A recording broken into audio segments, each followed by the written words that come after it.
Yes? Yes? Yes? Hi, I'm Jace Winger, your flight instructor for today. We'll be running through the full lesson plan, but if you're already familiar with some of the basics, you can talk to me about skipping ahead. Before we begin, I need to perform a few routine physical tests. Regulations, you know. Please move your head as far up or down as you can. Yes? Right.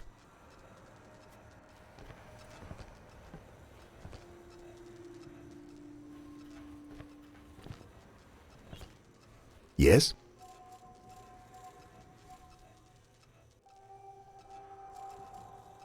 I'll need to set everything up. Please give me a minute. Use the steering controls to turn your ship.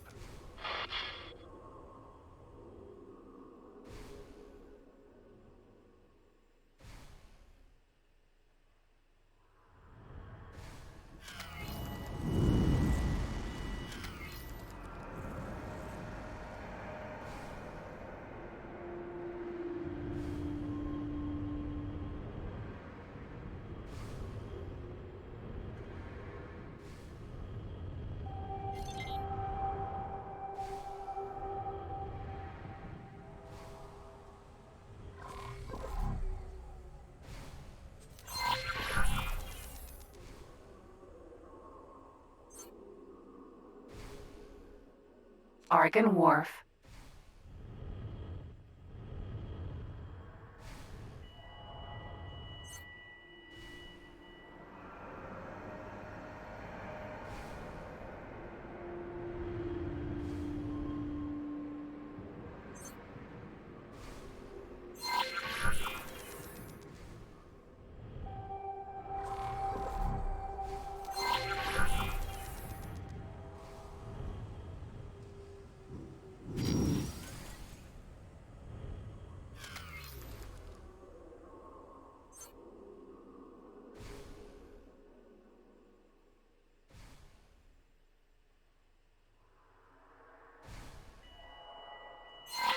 Now, use the strafing controls to move sideways or vertically.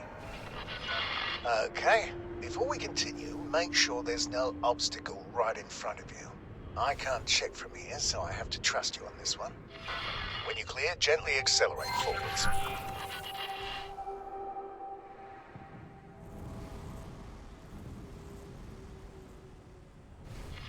There's usually a speed limit inside docking areas, but you don't have to worry about exceeding it. The ship's computer will limit the speed for you. You can also fly backwards. Try this now.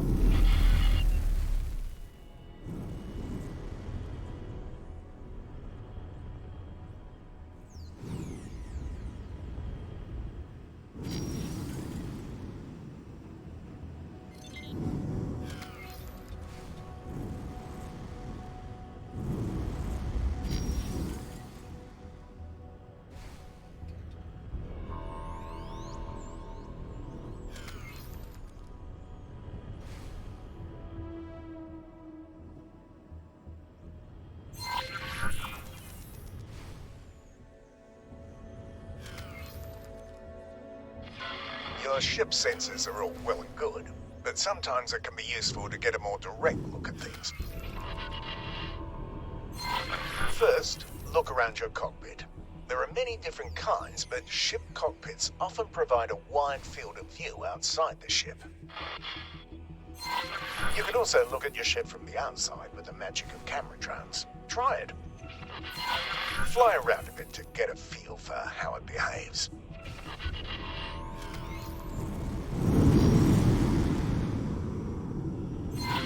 You can also cycle into a different external camera mode. Try the camera controls now.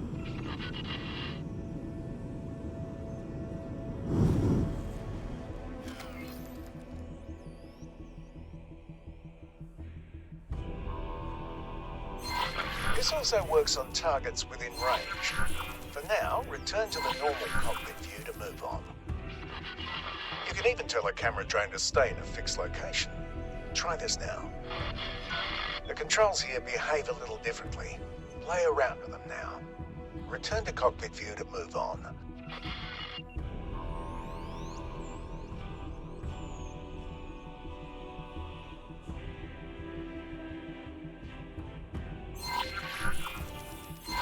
If you'd like to see what's in front of you with fewer obstructions, you can even make the cockpit practically invisible to you. Is there anything camera drones can't do? Try it now. So let's practice what you've learned so far. I've prepared a little course for you. Please fly close to each of the navigation beacons in turn. Your next target will always be marked in orange. Your ship also has a boost function. Don't worry, you're not being timed.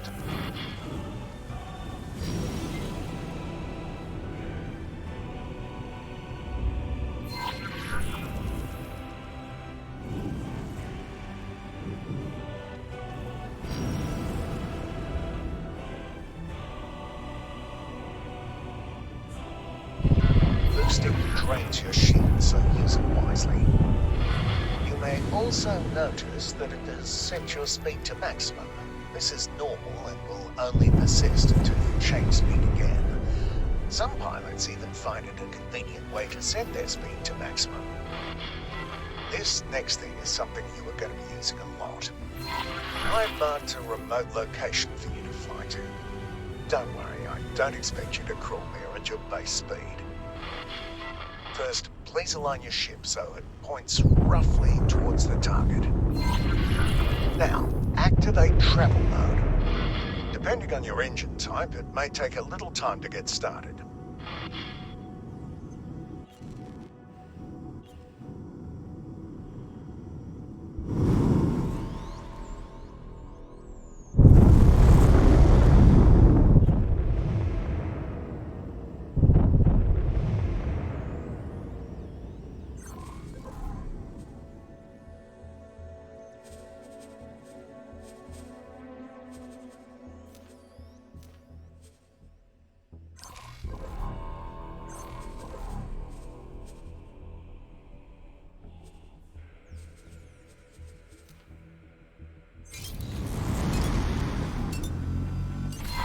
Look at your speed bar just below the crosshairs.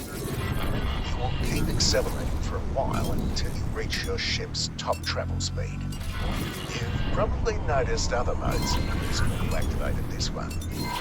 Each mode has its special use, and only one mode can be active at a time. That was too early. Give it another try. First, please align your ship so it points roughly towards the target.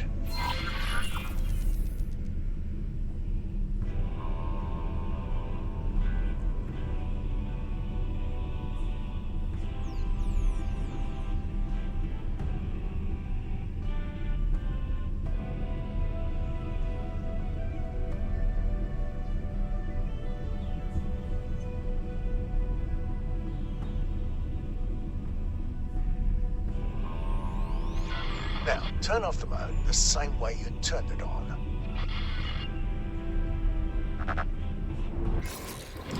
You are now coasting, which means a few things. First, your ship is decelerating much more slowly than it normally would. Second, steering is easy again. Give it a try now.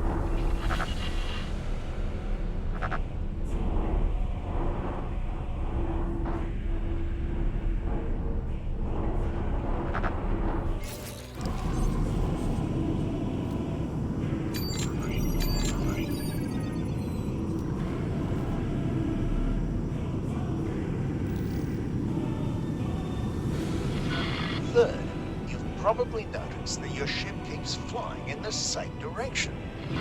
You can come to a stop much more quickly by actively decelerating. This automatically re-engages the safety limits on steering. As for the travel direction, any strafe movement will revert back to the behavior you're used to. You can also drop out of travel mode more quickly, skipping the coasting phase. Let's try this now. Please reactivate travel mode. Now wait until you've built up some speed. Whenever you're ready, quickly drop out of travel mode.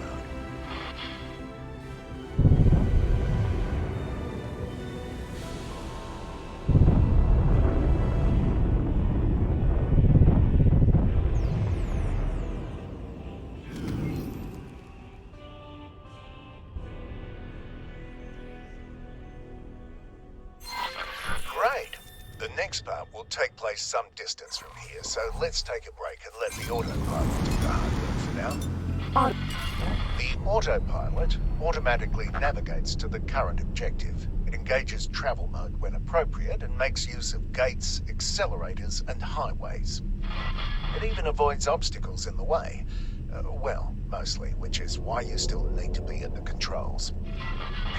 You may notice that it sometimes turns travel mode off when everything seems wide open to you. The safeties are on a bit of a hair trigger, probably to keep insurance rates from skyrocketing.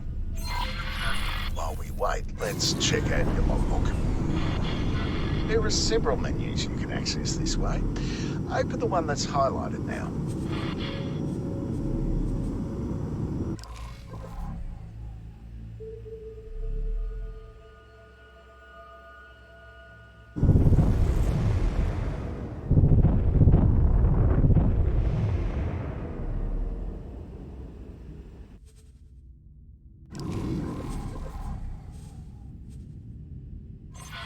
Here you have access to details about your current status and statistics.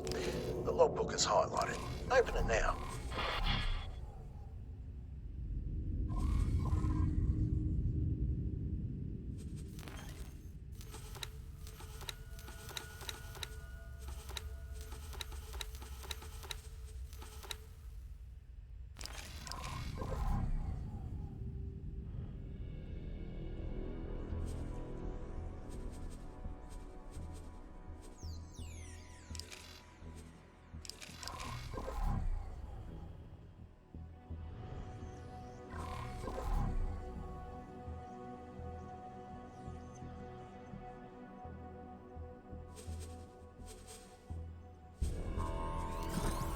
Quasar, Vanguard.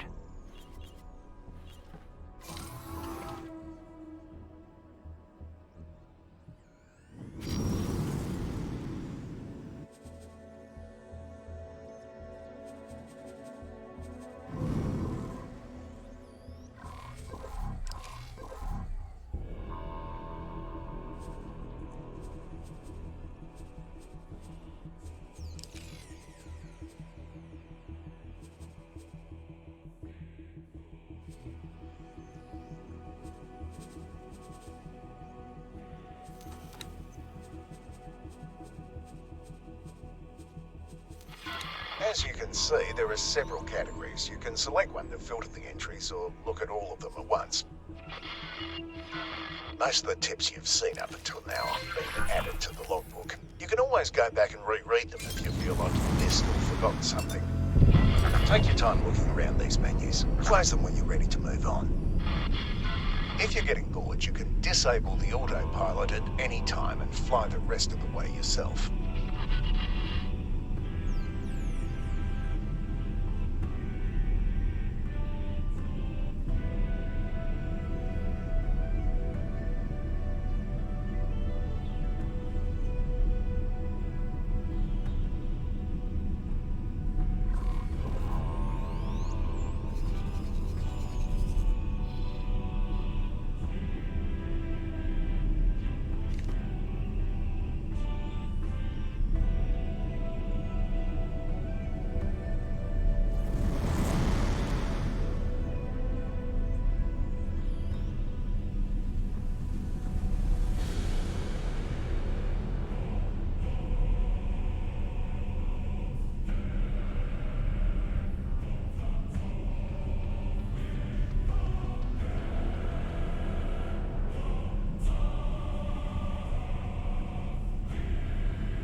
Autopilot.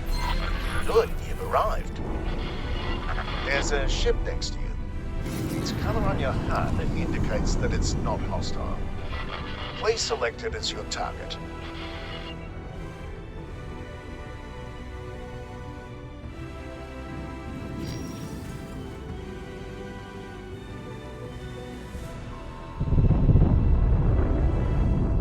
Cargo. Match speed with your target.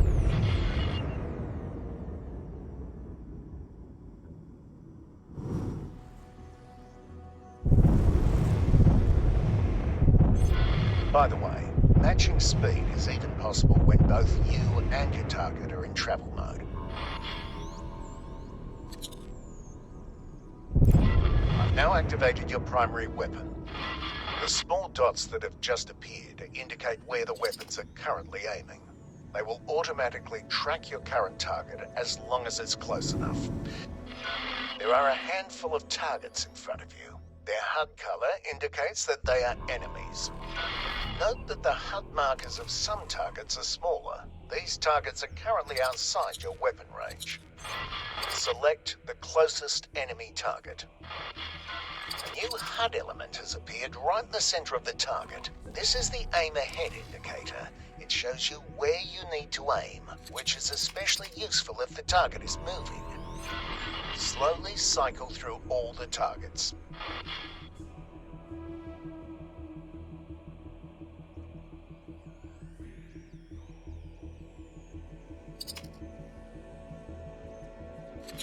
When a target outside your weapon has been selected, you can see the weapon indicators becoming darkened. The aim ahead indicator also changes its appearance. Select the closest enemy target again and shoot at it until it's destroyed. Keep destroying the targets. You'll need to move closer in order to hit some of them. If you look to the right of your crosshair, you will see bars next to the weapons that gradually fill up when you are firing. This is heat. It automatically dissipates when you stop firing.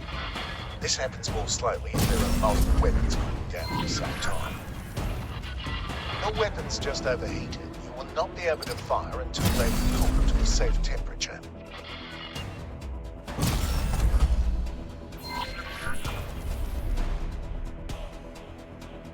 Cargo drone.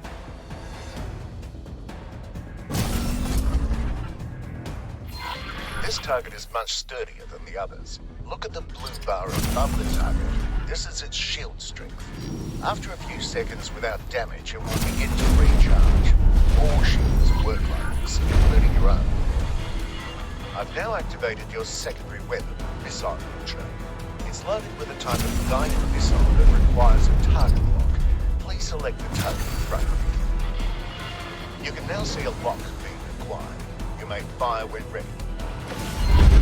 Target, drop something. Fly right at it to pick it up. Cargo drone.